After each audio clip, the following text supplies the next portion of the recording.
Quanto aos efeitos dos recursos, os recursos produzem efeitos decorrentes da sua interposição e produzem efeitos decorrentes do seu julgamento. Com relação aos efeitos decorrentes da interposição, a doutrina costuma apontar 3 efeitos. O primeiro deles, muito importante, é o de impedir o trânsito em julgado da decisão recorrida. Efeito este que é produzido num primeiro momento com a interposição do recurso no prazo próprio para a sua apresentação. Um outro efeito decorrente da interposição do recurso, e igualmente importante, é o efeito devolutivo. Em que consiste o efeito devolutivo? O efeito devolutivo, ele consiste em transferir para um órgão jurisdicional diverso daquele que proferiu a decisão recorrida o conhecimento da matéria que foi objeto da impugnação recursal. O efeito devolutivo, ele está ligado a um brocardo latino que diz tanto devolutum quantum appellatum, ou seja, por força do efeito devolutivo, leva-se ao conhecimento do tribunal tudo aquilo que é objeto do recurso, tudo aquilo que está contido na impugnação recursal. Todos os recursos eles possuem efeito devolutivo, com exceção de um recurso que, por força de lei, a competência para apreciá-lo é do próprio prolator da decisão recorrida. Esse recurso é o recurso de embargos de declaração.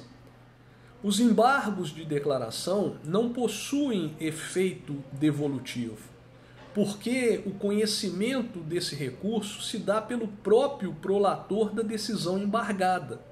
Assim, se um juiz ele proferiu uma sentença contraditória, uma sentença obscura, uma sentença omissa, e a parte ofereceu embargos de declaração, interpôs embargos de declaração contra essa sentença, é o próprio juiz sentenciante que proferiu a decisão embargada que vai conhecer dos embargos. Portanto, o efeito devolutivo não é produzido no caso da interposição dos embargos. Os demais recursos possuem o efeito devolutivo.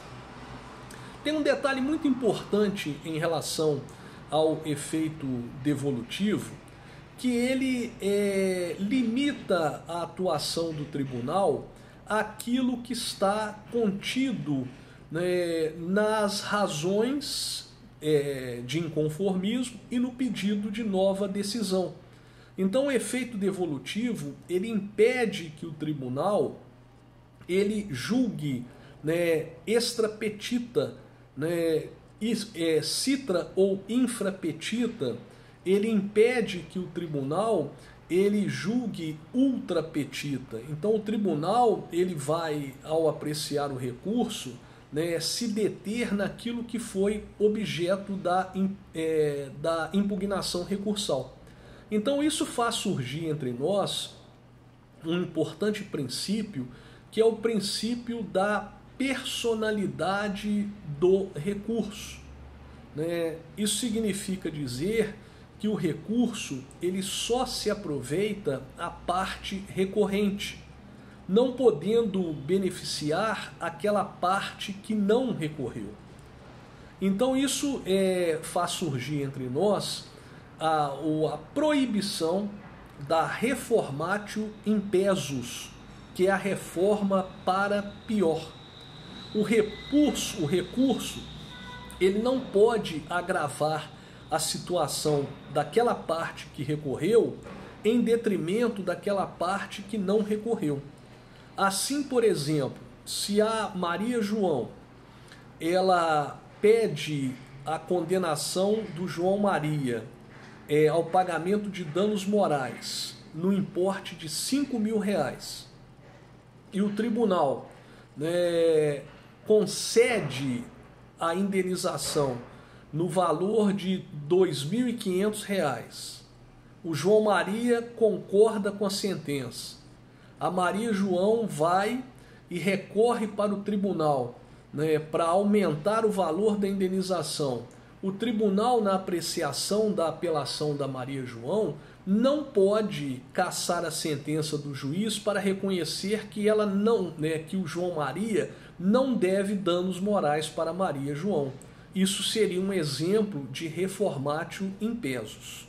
E além disso, nós temos que mencionar para os senhores, e vamos depois estudar isso novamente quando vermos a apelação, a respeito do princípio da causa madura, né, que está inserido lá no artigo 1013, parágrafo 3º.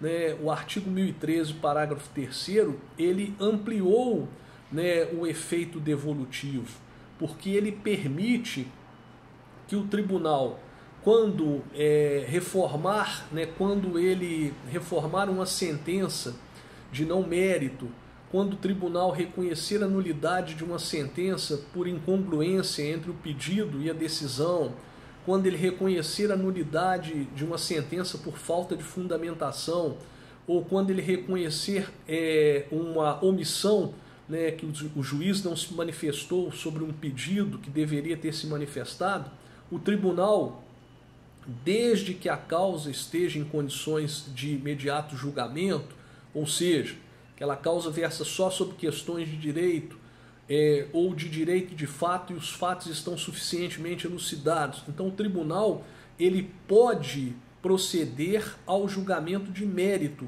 sem a necessidade de impor o retorno dos autos à primeira instância para que o juiz possa apreciar o mérito daquela causa. Então o 1013, parágrafo 3º, ele ampliou o efeito devolutivo dos recursos. Daqui a pouco nós vamos estudar o restante dos efeitos. Até breve.